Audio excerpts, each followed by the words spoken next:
Hello, beautiful people. It's Lulu. Welcome to the Lulu SE podcast, where we do things differently. No editing, no polishing, no fancy studio magic, just honest conversations that stay exactly as they happened. Before we start, I want to ask you to think about your mental fitness. How mentally fit do you feel you are? Honestly, no judgment here. Or let me put it in very simple terms. How is your mental health? How are you doing in terms of your mental health? Just take a moment to breathe, pause, feel. Is anything coming up for you? Whatever you're feeling right now, wherever you are in your journey, that's okay. We're just going to have a conversation without judgment or assessment. Today marks the beginning of something special. The first episode in a series of 3 focusing on mental fitness. And before we dive in, I want you to know that everything I'm going to share in these episodes, every tiny step, every practice, every invitation, I've lived it. This isn't theory for me. These are not just a series of warm, fluffy ideas strung together to make an episode. These ideas and invitations come from my journey, my truth, my path from struggling with mental illness to choosing and practicing mental fitness every single day. This path has been marked by eye-watering traumas and monumentally challenging times. It's been heartbreakingly hard and desperately lonely at times. But it's also been rich with unexpected gifts and deeper understanding. And yes, there was a lot of shame. And notice, past tense, there was a lot of shame. And we will dive into some of this, but it's important for you to understand my context and how I came to be where I'm at. And I want to be really clear about something else. What I share are invitations. Powerful ones, yes, but they're meant to complement, not replace, or comment on any treatment or support you might already have. Your journey is yours, and only you and the professionals that you entrust with your health can make decisions about your care. What I can offer is a different way of looking at mental health. I call it mental fitness. I can offer some practical tools that have worked for me, and most importantly, hope. Because if there's one thing I know deep in my bones, is that while this journey isn't always easy, it is always worth it. So, why are we starting this conversation now in the heart of winter? There's something powerful about starting this conversation now as winter wraps its arms around us. The season, with its shorter days and longer nights, naturally calls us inward. And while some may see this as something to push against, I've learned through years of fighting my own rhythms that there's deep wisdom in working with these natural cycles rather than against them. And I want to be real. I'm not all kumbaya and Mother Earth about winter. Finding my peace with winter has been a long process for me. And even today, I have to be super mindful of my own resistance, not to have a big sulk and rage against it.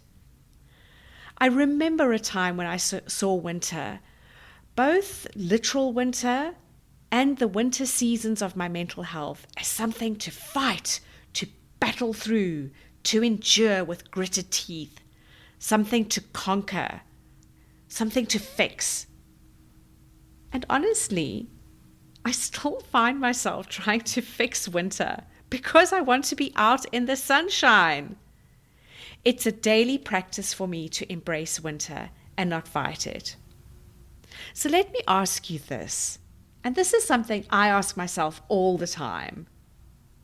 What if winter isn't something to fix or just endure and wish away? What if it's offering us an invitation? Winter comes with a bucket load of challenges, and maybe you're feeling the weight of seasonal affective disorder, also known as SAD. Or perhaps the isolation and loneliness feels heavier this time of year. Maybe you're experiencing what many casually call the winter blues and wondering if there's something wrong with you. I don't know, maybe you find yourself having an extra few glasses of wine to get through the night. If any of this sounds familiar, you're not alone in this. These experiences are real. They're valid, and they're part of many people's winter journey. What if winter, with all its suckiness and challenges, is actually showing us something important about our mental fitness journey? What if this season that naturally calls us to slow down, to reflect, to turn inward, is actually offering us exactly what we need? So why do I keep saying mental fitness instead of mental health? Yes, this is a term I borrowed lovingly from Simon Sinek because it just feels so right. You see, when we talk about mental health, it feels like a fixed state, like you either have it or you don't.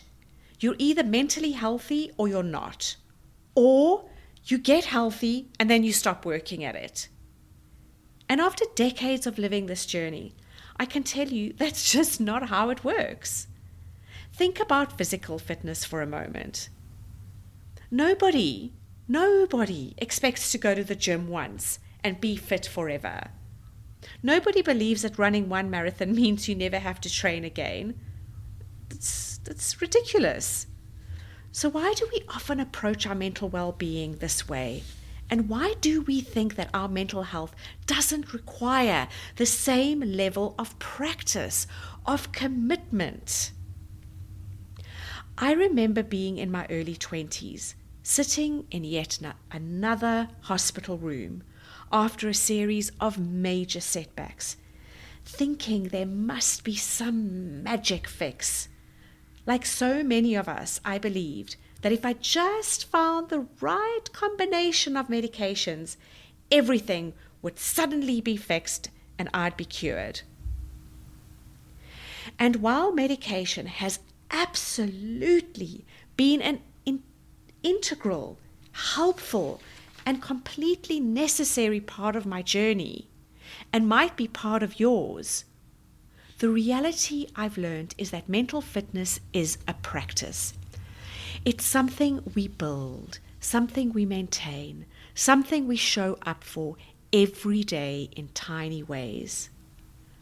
I am not talking about a replacement for medication. That is not what is being discussed here. I honor and respect those who need to or choose to be on medication. And here's what's beautiful about thinking of it as fitness rather than health. It takes away the pressure of having to be fixed or cured. Mental fitness acknowledges that some days we're stronger than others, and that's okay. Some days we can lift the heavy weights of life with ease, and other days, other days we might just need to focus on our mental breathing exercises, so to speak. Some days we can run mental marathons, and other days, just getting out of bed feels like an Olympic sport. The practice of mental fitness can be fun, and at the same time, it can also be dead boring and tedious at times. But it matters. Consistency with mental fitness matters. Daily practice matters, and it is worth it. So, let's talk about rhythms and cycles. For years, well, decades actually, I fought against my own natural patterns. I tried to push through, to force myself to maintain the same energy, the same output, the same everything, regardless of what season I was in, both literally and metaphorically. And I can tell you, it was exhausting. You see, I used to think that being high functioning, and I'm so careful with that term now, because it creates such impossible expectations. I used to think that being high functioning meant that I had to maintain the same high level of output all the time. As if success meant never showing the depth of our struggles, never acknowledging our need to pause. Every single day, rain or shine, winter or summer, depressed or manic, it didn't matter. Push through, keep going, never show weakness, never slow down. Oh, and the cardinal rule, always be productive. I mean, always. That's what I thought. But here's what winter taught me, what my body taught me, what life taught me. Sometimes through the gentlest whispers, and sometimes through a big fat slap in the face, and through the hardest of crashes.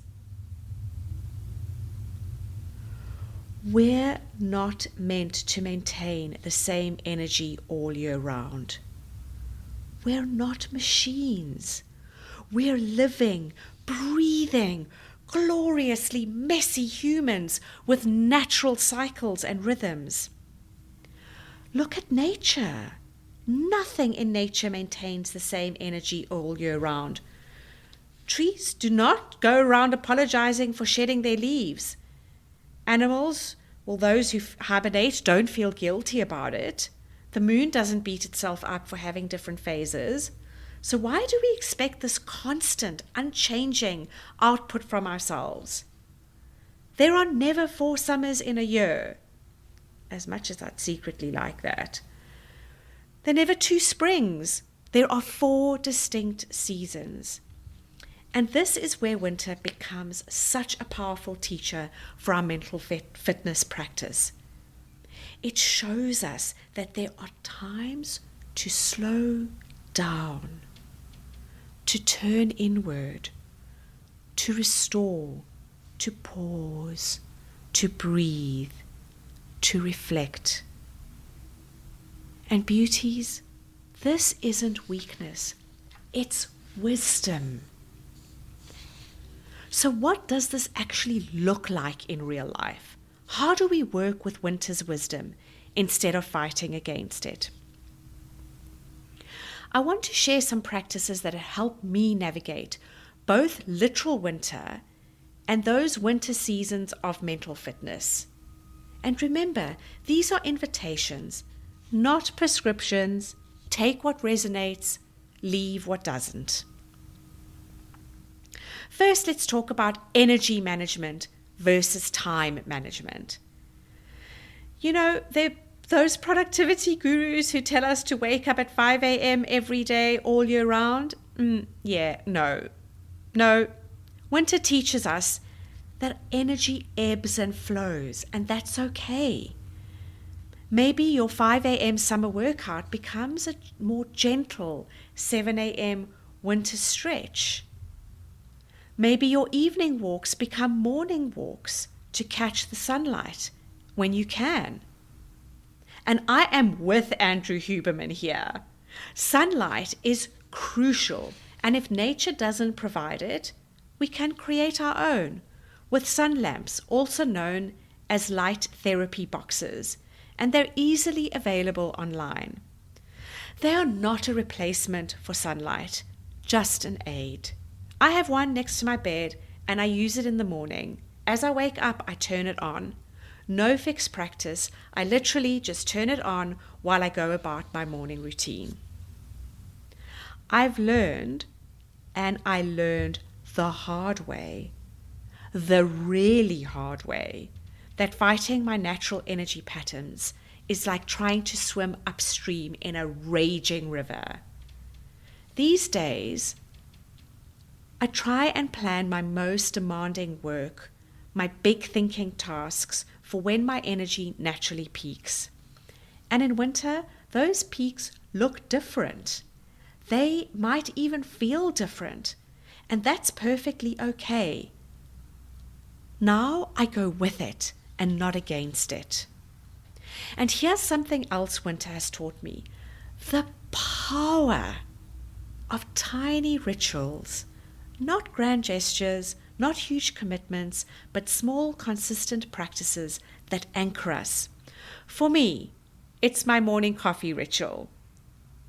It's lighting a candle with intention when I work. It's having a proper lunch break away from my laptop, even when my mind is screaming that I don't have the time. It's finding daily glimmers, and we spoke about that in episode 8. And glimmers is really another way of practicing gratitude, which is like a mental fitness superfood. These aren't revolutionary acts, but they're revolutionary in their impact when done consistently. What about connection in winter? There's a difference between turning inward and isolating ourselves.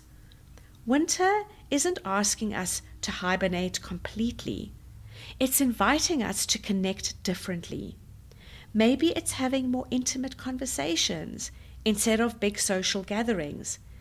Maybe it's reaching out to one friend for a coffee, or having a friend over instead of always going out.